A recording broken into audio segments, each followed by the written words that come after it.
نفسي بيبك كمان. العسول ده موتها الخنزير ده. ايس العمر العسوله بتلعب في حمام السباحه في الميه، وامها قاعده بتبص عليها بتتفرج عليها، فجاه اختها عاوزه تخش الحمام، امها خدتها دخلها الحمام، جت لقت بنتها.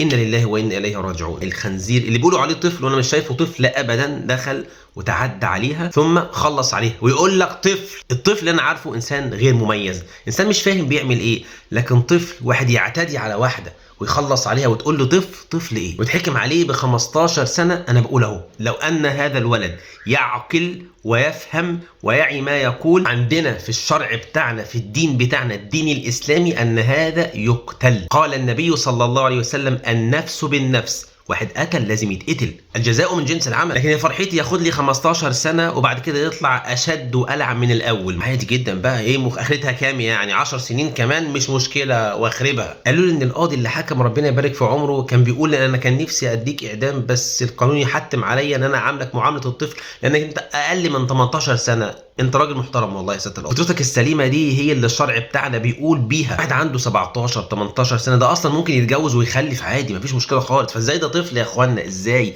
انا عاوز حد عاقل يقول لي ويقنعني ازاي واحد عنده 16 و17 و18 سنه طفل. طفل لما يكون قد ابن الصغير عمر 7 سنين، ما هوش عارف يميز، ما هوش فاهم يعني ايه اعتداء اصلا، زي اللي عملوه الخنازير في مدرسه سيدز الدوليه، الناس اللي غير محترمين وتعدوا على الاطفال، اطفال صغيرين مش عارفين، بيقولوا بيلعب معانا بيعمل حاجه، هو مش فاهم حاجه وتعدى عليه. ده طفل. الطفل ده كي جي 1 كي جي 2 اولى ابتدائي ثانيه ابتدائي. البنت اللي ماتت دي طفله، هي دي اللي مش فاهمه حاجه. ده ما عملش مصيبه واحده، ده عمل مصيبتين، تعدى عليها وخلص عليها. يا سياده وزير الداخليه، ويا سياده النائب العام، ويا سياده رئيس الجمهوريه، بالله عليكم لو حد عمل كده في بنتكم هتبقوا مستريحين ولا هتبقوا فعلا نفسكم تطلعوا غليلكم فيه وتقتصوا منه؟ هو ده اللي احنا عايزينه. ان ام غلبانه مسكينه زي ديت شافت بنتها بالمنظر دوت، هيشفى غليلها ايه؟ ان ياخد 15 سنه. فكان البنت اللي في بورسعيد كان نفس الموقف، رحمه اظن اسمها رحمه، حصل نفس الكلام، وشويه الناس اللي هم الغير محترمين الخنازير دول عملوا معاها ودخلوا السجن معرفش 10 15 سنه، وطلعوا دلوقتي او هيطلعوا خلاص، سجله شويه ويطلع يتمتع بالدنيا ويعيش حياته. واللي ماتت دي بقى تموت بحسرتها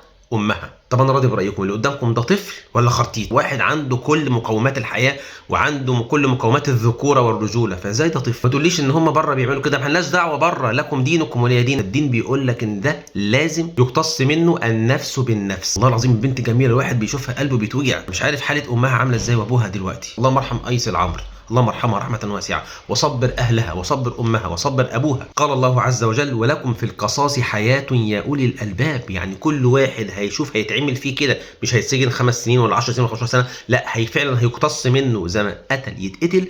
أي واحد هيعمل أي منكر بعد كده أو أي مصيبة زي ديت هيفكر مليون مرة قبل ما يعملها. لكن هو آخرتها إيه؟